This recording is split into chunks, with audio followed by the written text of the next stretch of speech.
Hi, this is Simon Upstall and welcome to another tutorial for Blackmagic Fusion. And today we're going to be taking a look at creating this scene which provides a kind of graphical illustration of how the maths of sine and cosine interact.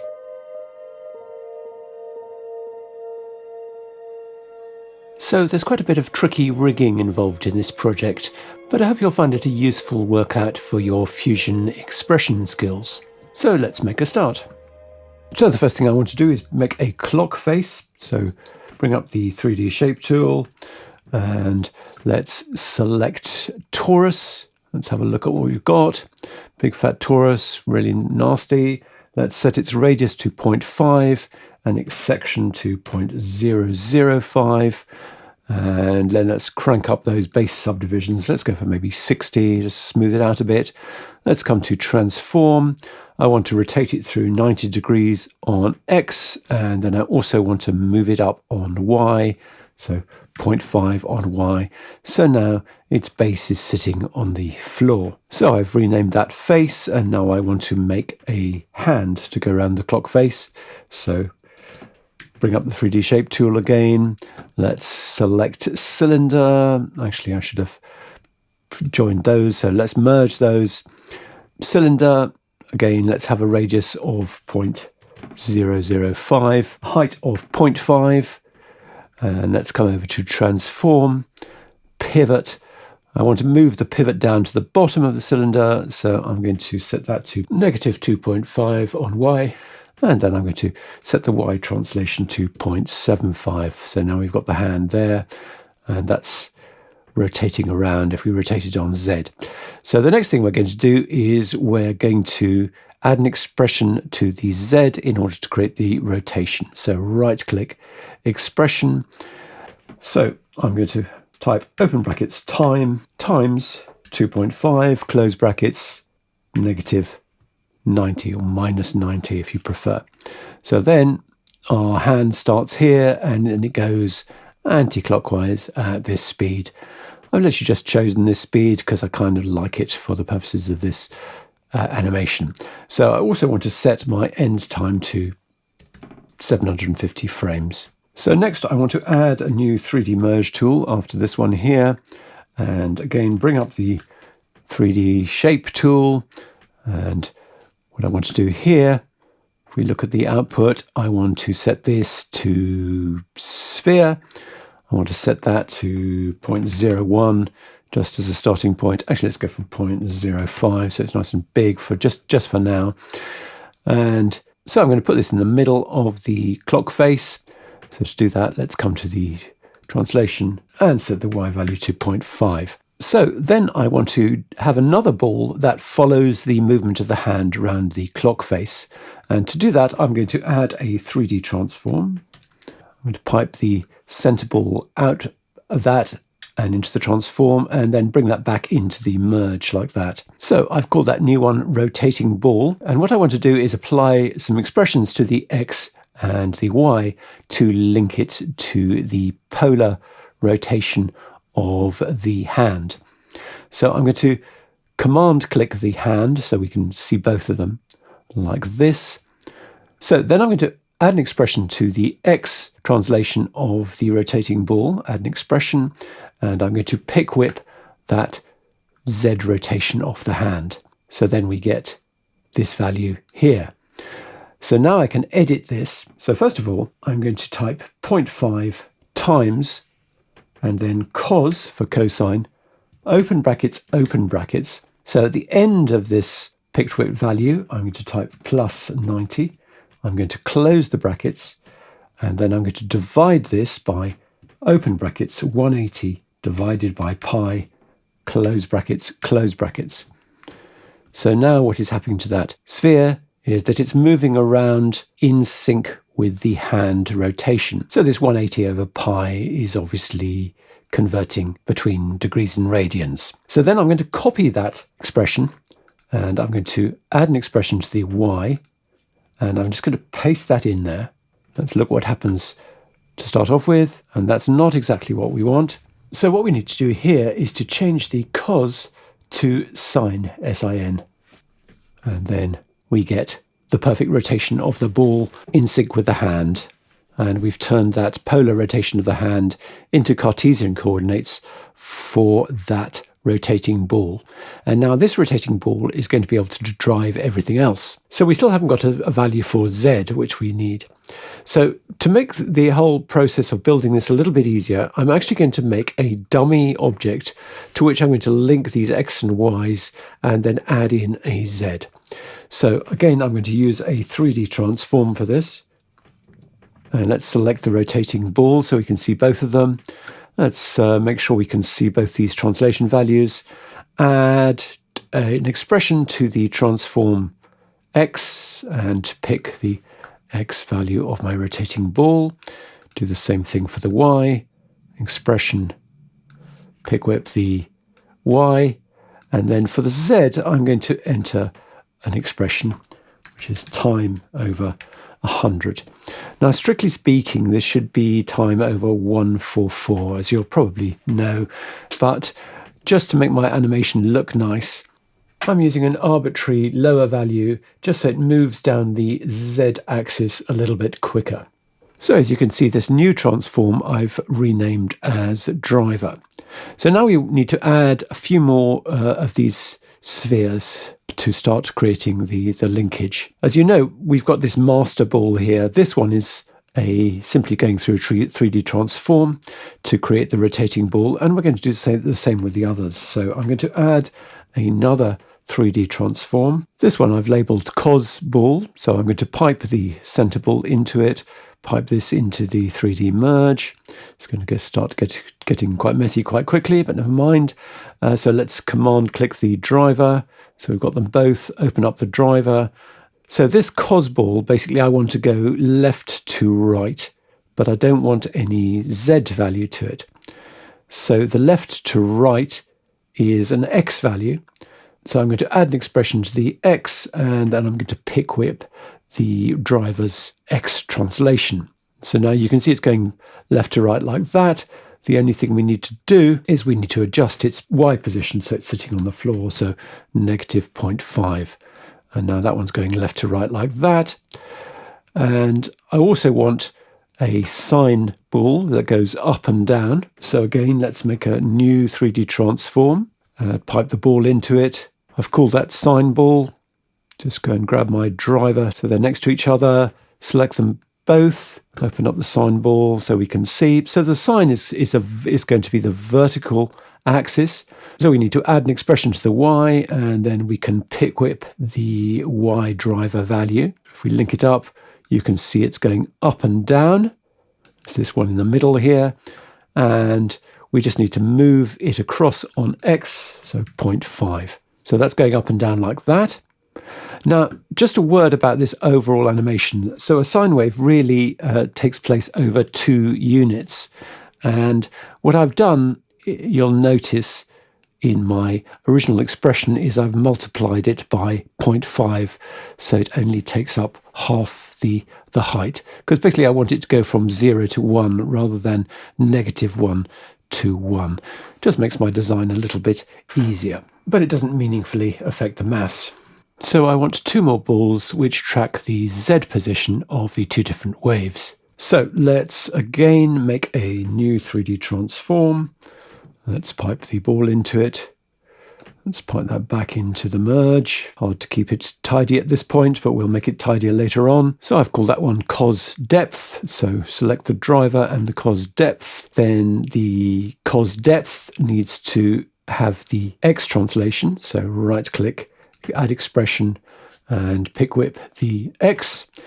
And we also need to add an expression to the Z. So add an expression and let's pick whip the Z value. That's time over 100. So let's come back to the beginning.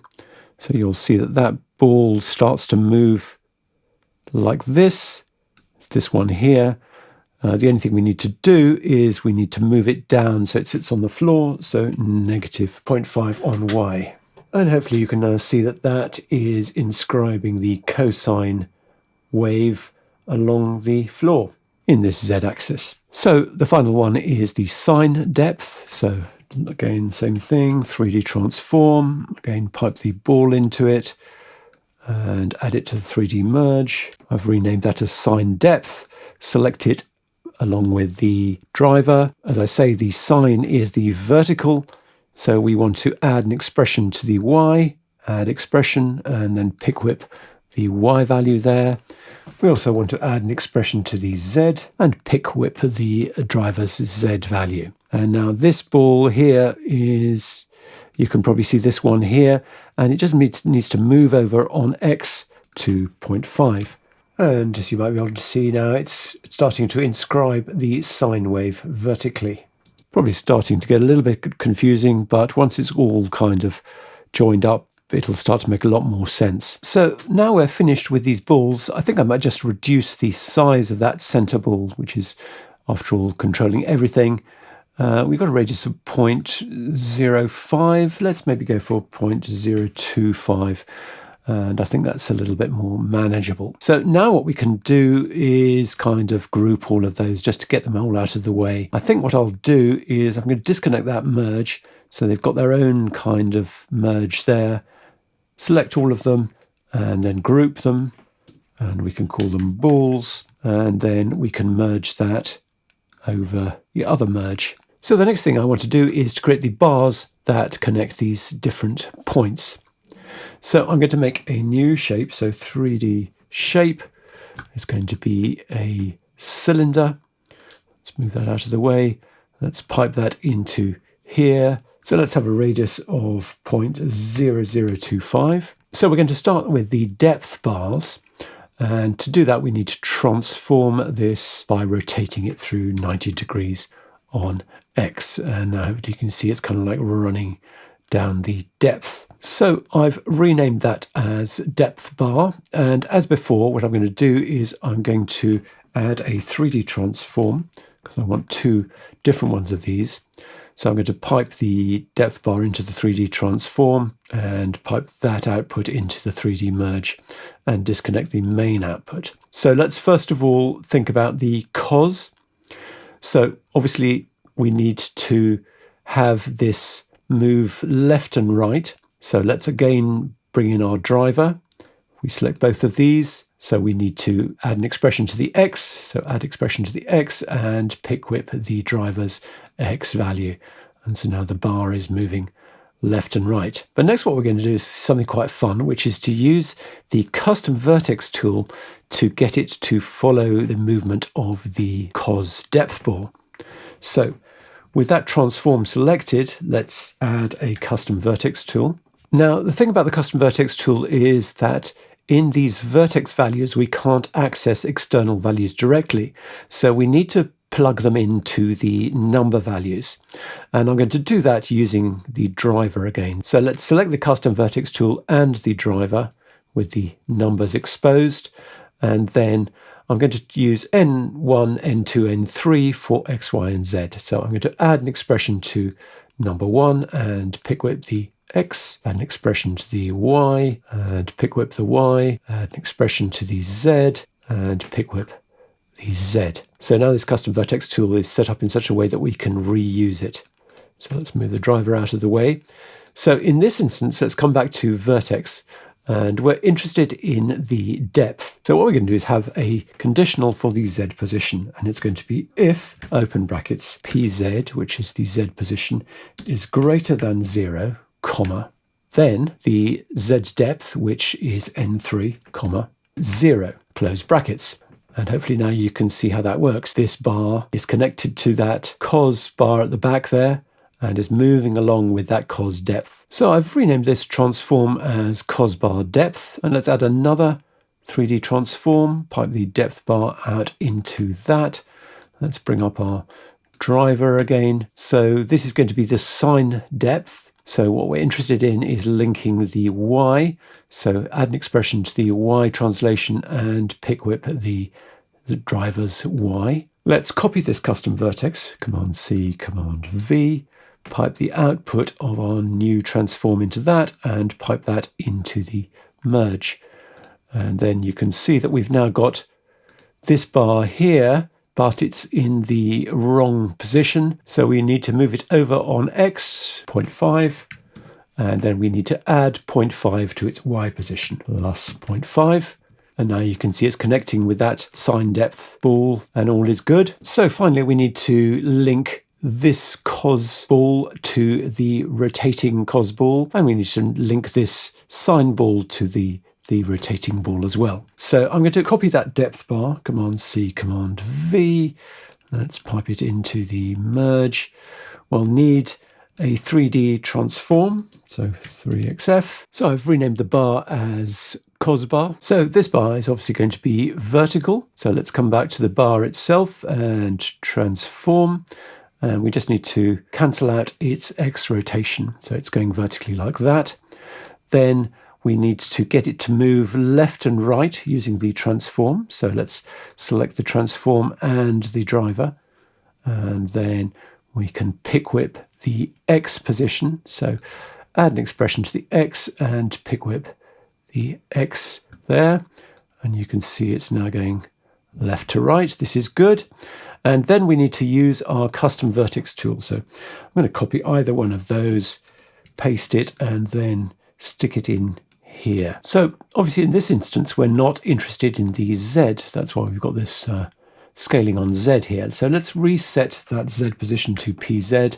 And what we are interested in is the PY. So again, let's enter a conditional here. So if, open brackets, PY is greater than 0, comma, N2 plus 0.5, comma, 0, close brackets. And I think you can see how that's joined up there. So the final one is the bar that connects the sine height to the rotating ball. So again, let's copy this cos bar, Command C, Command V, and we want to think about its transform. So this one we want to go left and right. So in this instance, we want to rotate it on Z. Let's pipe it into our merge so we can see there it is there. Again, we want to add a 3D transform to it through 3xf. This time we're interested in the vertical movement of it. So let's again call our driver. Let's open up the translation. We want to set an expression on the y. So add an expression to the y and pick whip the y value of the driver. So now that's going up. Not enough because we need to add plus 0.5 to that y value. Now you can see it is connecting to our sine height. And then we just need to do the same thing with custom vertex to get it to follow the rotating ball. So again, let's select the custom vertex, make a bit of space here. Any custom vertex will do. Command C, Command V, and drop that into there. So in this instance, I've copied the y. We're not interested in the y, so let's reset that. What we do want to affect is the x. So again, let's type a conditional for the x. So if, open brackets, px. This value here is 0.5, if you remember.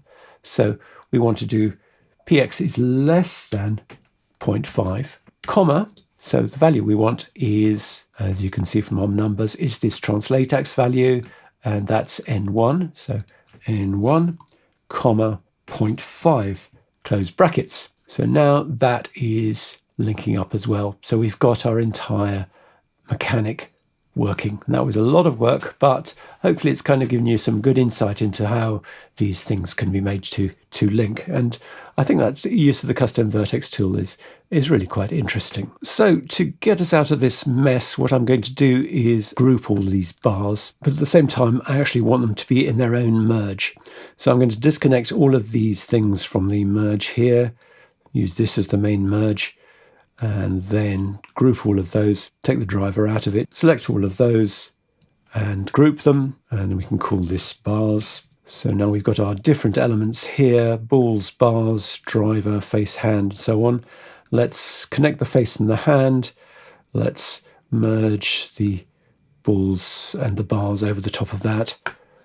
And everything is now a lot neater. So the next thing I want to do is I want to add the particles.